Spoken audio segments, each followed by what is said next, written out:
Chapter 12. Coffee and Canines.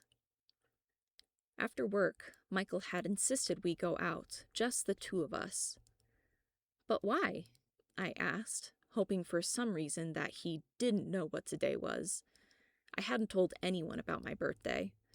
I didn't see the big deal in celebrating it, even more so now that I was immortal. To me, it was just another day. That happened to be the day I was born. "It's been too long since I've spent time with my girlfriend. When was our last date, anyway?" he'd brought up. I couldn't remember. I thought back, and the last time we'd tried to go on a date... That's right, the sirens of spring interrupted it. We had been planning on pretending to be tourists and sightseeing. We hadn't even made it to our first destination before Nicholas started calling all vampires to him. So I agreed. After work had closed down for the night, we walked the streets of Seattle, taking in the sights and pointing things out to each other. There were a couple of gulls fighting over spilled fries outside a nearby fast food restaurant. A little further down, I saw the Mo Pop, its odd structure like a building-sized sculpture.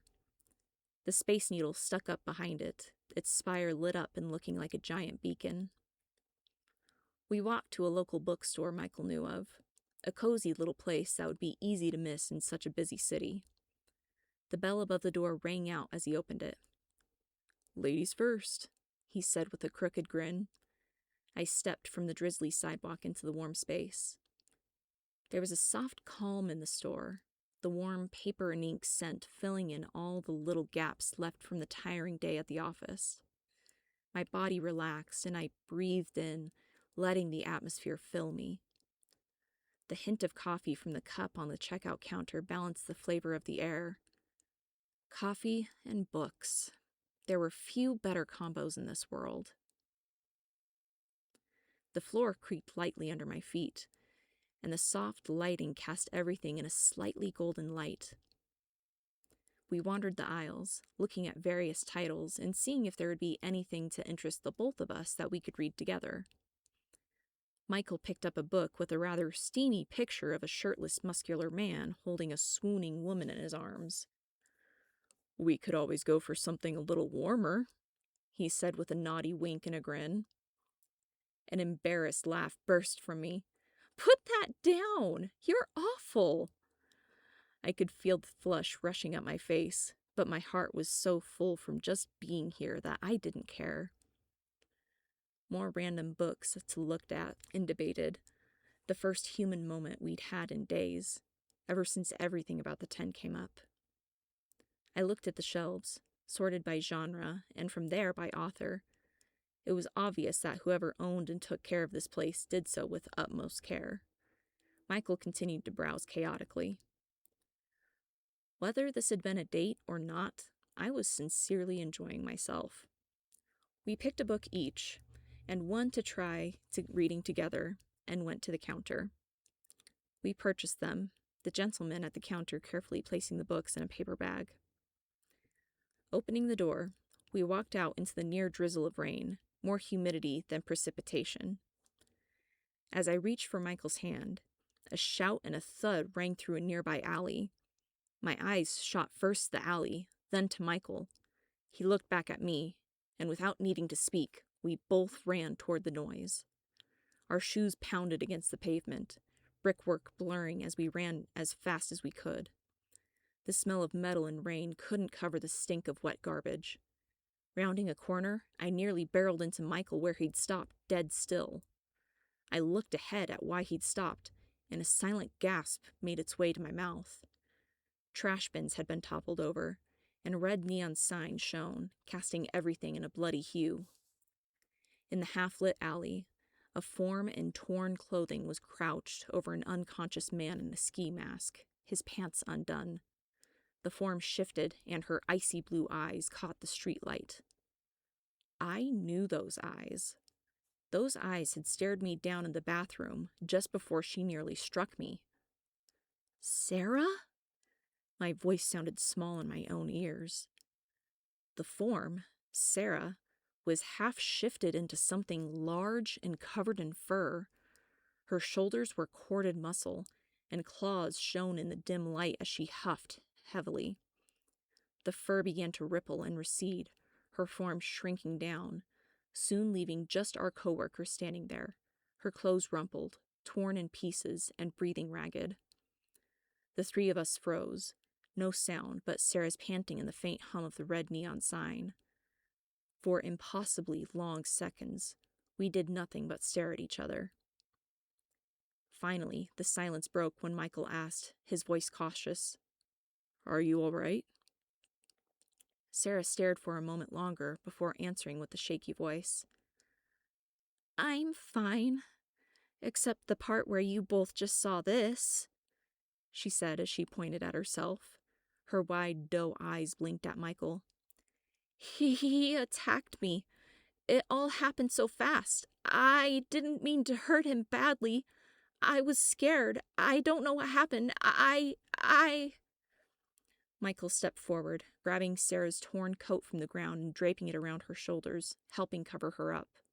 He hurried to assure her. "Hey, it's going to be okay. Let me make sure you didn't kill him, then we can figure out the next steps," he reasoned. "Okay," Sarah sniffled as Michael walked past her and knelt beside her attacker. She turned to me, clasping her coat closed in front of her with a glare.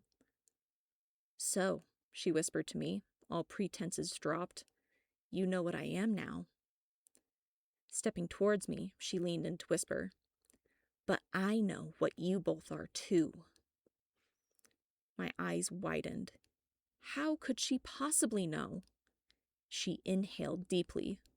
No, wait, she sniffed in my direction. Undead, just like him. Do you know how excited I was when another supernatural was hired? I've been alone for so long, then suddenly there was someone not completely human, someone like me. Then you had to insert yourself and get in the way. The day you walked in smelling just like he did, dead, it was so thick I could hardly breathe. Wait, she was sneezing a lot that day I went back to work. Was she smelling me? I felt self-conscious and wanted more than anything to take a shower and scrub myself. She glared. "Don't look at me like that," she spat at me. "Like what?" I asked, honestly not knowing what I did wrong. "Like I'm a monster. You drink blood to survive. You have no room to judge me." I was taken aback. "That's not what I was thinking at all. I'm just a bit shocked is all," I managed to get out. Sarah gave a bitter laugh. "Imagine my shock when you came in that day." Her perception of the injustice of it was plain on her face. "Unfair," she mumbled under her breath. So quiet I almost wondered if I'd imagined it. "But now the secrets are out. Mutually assured destruction. You can't rat on me without me telling on you." Behind Sarah, Michael stood up. Turning around, he said, "He's alive, just knocked out." He stared at Sarah for a moment, trying to find his words. "So, you're—" He trailed off, pointing at her. She swallowed, making a show of being afraid, and she admitted, "I'm a werewolf. Have been for years. I was bit. I thought it was just a big dog at the time. Then—" She blushed, as if remembering something embarrassing, then continued, "I transformed for the first time. I won't get into it now." She glanced down at the scumbag on the ground. "Let's just say that it took some getting used to." As Michael stepped back and put a hand on my back, I saw something flash in Sarah's eyes. Jealousy, but it was quickly replaced by the mask of a damsel in distress again, though something in her posture had changed. "You both know what I am." She glanced back and forth between us. "But I know what you are too." Michael stiffened. "What are you talking about?" Sarah smiled. "There's no need to be shy. We're all freaks of nature here. So I guess we can keep each other's secret. I won't tell," she urged toward Michael, her face pleading.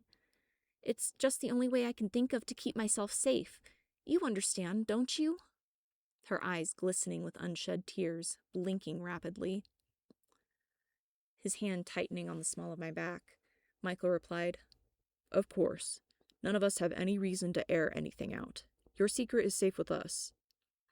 Sarah nodded, then looked back at her attacker again. "I need to call the cops." Indicating at herself, she rambled, "Most of these rips are from my transformation, but they don't need to know that." She grabbed her phone, and I heard the numbers as she dialed 911. It rang for a moment before someone answered. "Hello? My name is Sarah. Someone jumped me on my way home from work.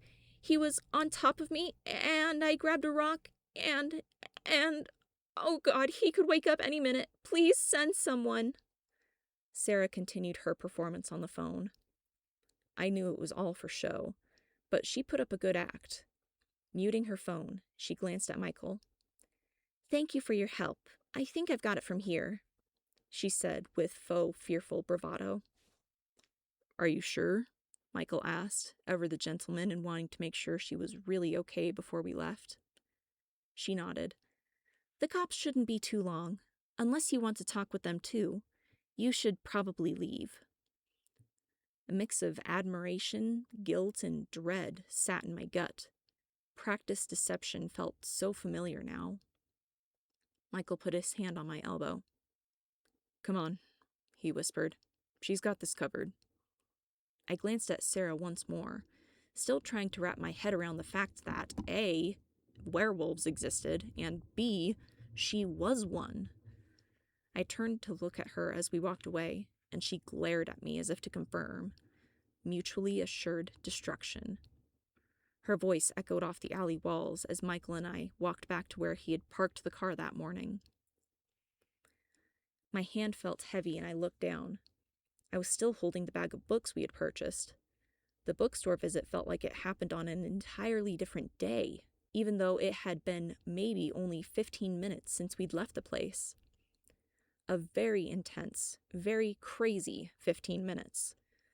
The entire encounter repeated in my mind as we made it to the car, left the parking garage, and headed for home.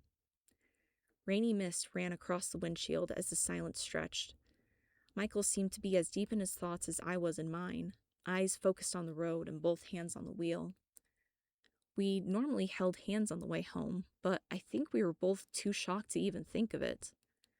I watched the droplets bead and trail down the passenger's side window, but my brain was elsewhere. Sarah's eyes, the slash on her arm, the words mutually assured destruction on loop in my head.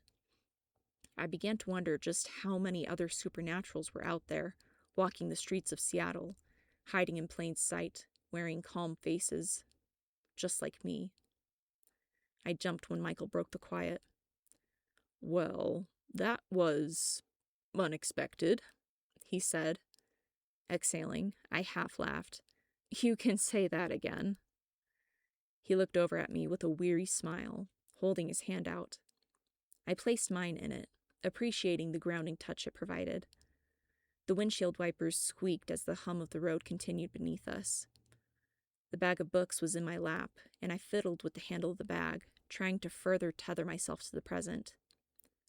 Sarah's angered face and words about judgment floated to the forefront again. Did monsters ever see themselves as such? I knew I struggled with it personally still. I still had difficulty hunting innocent animals, trying to convince myself that because I wasn't killing, I wasn't monstrous. But was that really true? My mind wandered to Anton and Sila, how thin the line between secrecy and community had become. Around another 5 minutes later, we pulled into Anton's driveway, the porch light flickering against the heavier rain. My nerves were still humming, half with shock, honestly half with respect for the amount of poise Sarah demonstrated. I thought back to when I discovered Michael's secret, how frazzled he'd been. I knew if I'd been faced with a similar situation to her, I wouldn't have remained nearly as calm. I didn't notice the unnatural quiet within until I opened the door.